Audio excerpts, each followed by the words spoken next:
मुळात तोच मुद्दा आहे ना की समजूनच घेत विविध नाही ना. विचारसरणीची माणसं जेव्हा असतात तेव्हा त्यांना त्यांच्या पद्धतीने विचार करायला आपण मोकळं सोडलं पाहिजेत आणि त्यांना जरी त्यातून वाईट वाटत असेल तरी तो त्यांचा विचार आहे. सो तो पण एक्सेप्ट केला पाहिजेत की ओके कुठेतरी मिसमॅच होऊ होऊ शकतं. शकतं.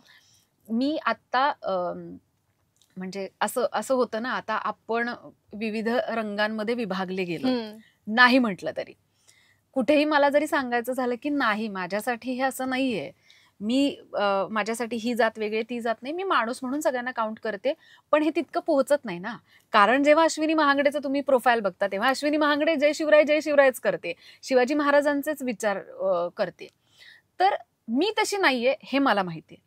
तर मी आता नागपूरला गेले होते दीक्षाभूमीवर मी गेले आणि मला खूप 3 दिवस माझं असं झालेलं की मला जायचंय तिथे मला जायचंय मी फायनली तिथे गेले आणि मी त्याची पोस्ट केली. ओके बरं तिथे गेल्यानंतर तिथे सगळी माहिती लिहिलेली आहे ती वाचली तो एक वेळ तिथे घालवला आणि मी तिथून आले.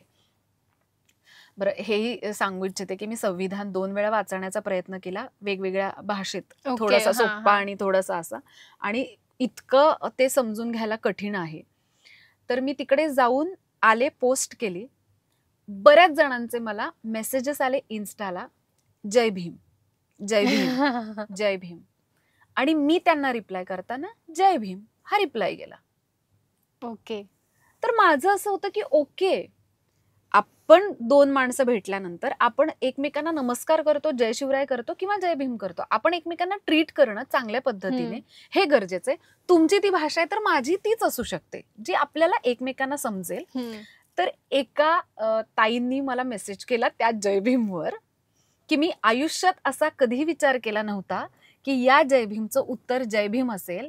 मला असं वाटलेलं की तुम्ही मला उत्तरच देणार नाही किंवा तुम्ही जय शिवराय असं लिहाल आणि मी आज तुमचं जय भीम वाचल्यानंतर मला इतका आनंद होतोय की मी तो शब्दात मांडू शकत नाही. वा तर ही इतकी छोटीशी गोष्ट आहे ग पण त्या ताईंनी मला रिअलाइज करून दिलं की हे आपण सोपं जगू शकतो खरं तर.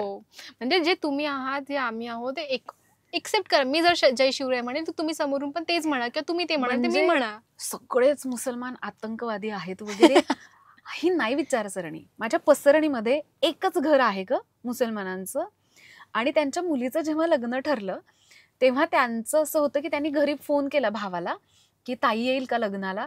तर मी त्यावेळी नेमकी मुंबईला येणार होते. अच्छा तर मग ताई तिला भेटायला तरी येऊन जाईल का.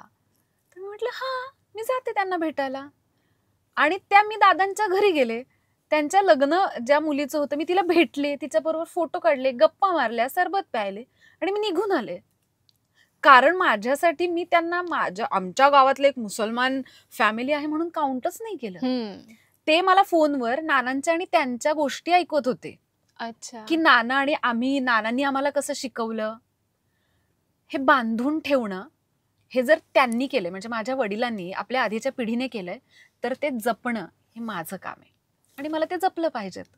त्यामुळे प्रत्येक माणसागणिक आपले विचार वेगळे असले पाहिजेत. जो चूक आहे तो चूक आहे जो बरोबर आहे तो बरोबरच आहे इथपर्यंत पोहोचायचं.